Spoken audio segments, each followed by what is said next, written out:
I like Ty Tribbett's song. Ty Tribbett has a song, a nice little beat too. I listen to it in the gym when I'm lifting weights. It's called Only One Night Though.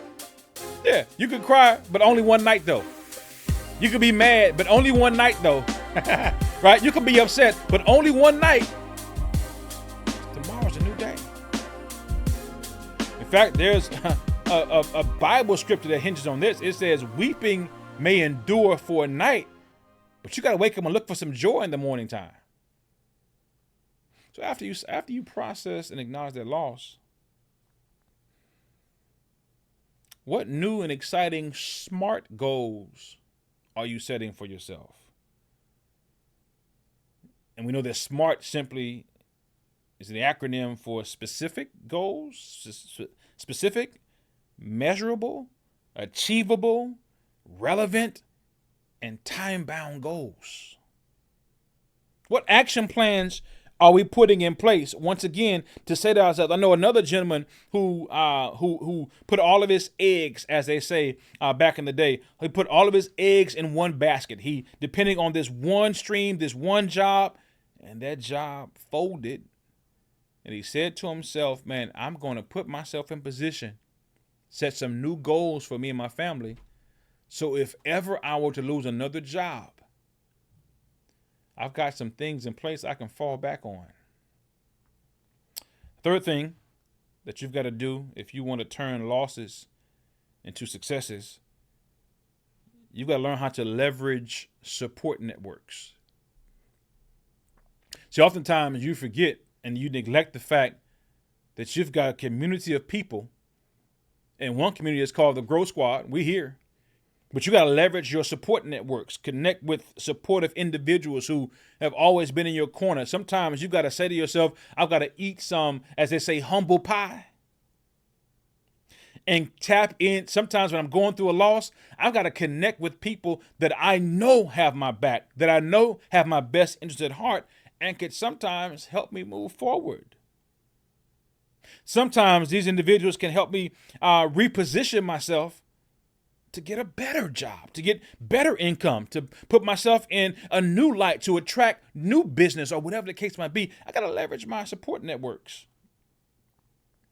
and ensure that I am lining myself up and putting myself in position to move forward,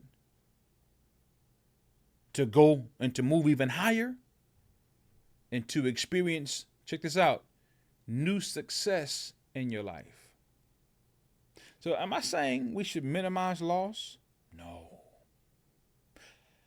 I'm saying that everything that happens in our lives, don't miss this, has the potential to be fuel to help you get to somewhere greater. Everything that happens in our lives. Do you realize all the people that have lost in life, that have lost, they've been in, and I don't want to touch this topic today or ever really, but there are some individuals who have been in the race for certain political offices and elections and that have gone back several times, 1, 2, 3, 4, 5, and then finally on whatever time. I was listening the other day to Miss USA or Miss America, one of those winners of 2016. And she was talking about how she tried to go and win the pageant, and this was her last attempt. In other words, before 2016 or after, up to 2016, there was an age limit on who could compete, and she was in the last year of eligibility. And she put everything. She turned all those losses. She had lost for 6 years in a row. She'd gone to the pageant. She'd gone to whatever that next level was to try to enter into and she lost 6 times in a row. So on the 7th time, she said, you know what? I'm going to take every lesson that I've ever learned in all 6 losses, and I'm going to package them together and come together with a foolproof plan that I'm determined to win on the 7th time. And guess what? Yep, you got it right. On her 7th try, she won. So how are you using your losses today? How will you use your losses in the future? There are lessons in every loss. One of my favorite players of all time. I mean, Kobe Bryant, man, he would talk about the fact that, hey, even when we lose, I got to say to myself, let me look at the film. When we win, let me take lessons from everything to help fuel me to move forward, to become better, and to chase my purpose.